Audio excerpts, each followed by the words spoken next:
నాకు ప్రకాశం జిల్లా అంటే గుర్తుకొచ్చేది ఆంధ్ర కేసరి శ్రీ టంగుటూరి ప్రకాశం పంతులు.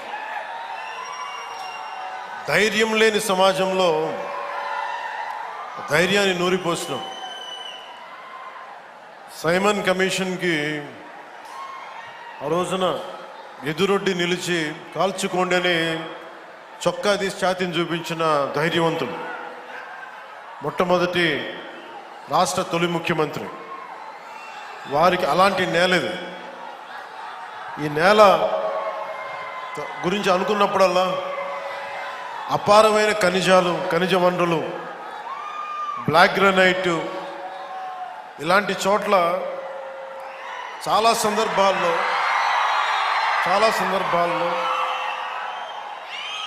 ముఖ్యంగా ఇక్కడున్న యువత, ఈరోజు నేను వచ్చిన సందర్భం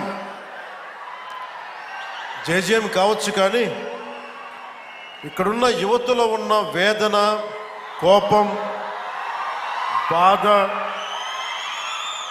ఆంధ్రప్రదేశ్లోనే మా ప్రకాశం జిల్లా ఇంత నిర్లక్ష్యానికి ఎందుకు గురి కాబడింది, దశాబ్దాలుగా ఉన్న వెలుగొండ ప్రాజెక్టు ఎందుకు చేయలేకపోయారు, పరిశ్రమలు పక్కన పెట్టండి, ఇంత ఉపాధి అవకాశాలు మాకు ఎందుకు కల్పించలేకపోయారు, ఊళ్ళు ఖాళీ అయిపోతూ ఉన్నాయి, వలసలకి మేము వేరే ప్రాంతాలకు వెళ్ళాల్సి వస్తుంది.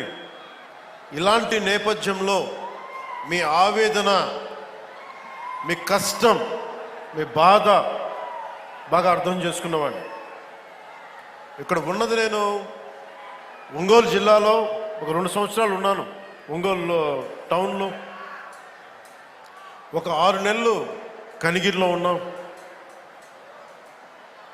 అప్పటి నుంచి ఇప్పటికి కూడా కేవలం నీటి సమస్య, తాగునీటి సమస్య. ఆ తాగునీటి ముఖ్యంగా కనిగిరిలో పనిచేసేటప్పుడు 6 నెలల్లో ఎందుకు వెళ్ళిపోవాల్సి వచ్చింది అంటే, మోకాళ్ళు వంగిపోతాయి, వెన్నెముక వంగిపోద్ది, ఈ ఫ్లోరైడ్ సమస్య ఉందని చెప్పి మేము ఇక్కడి నుంచి వెళ్ళిపోవాల్సి వచ్చిన పరిస్థితి.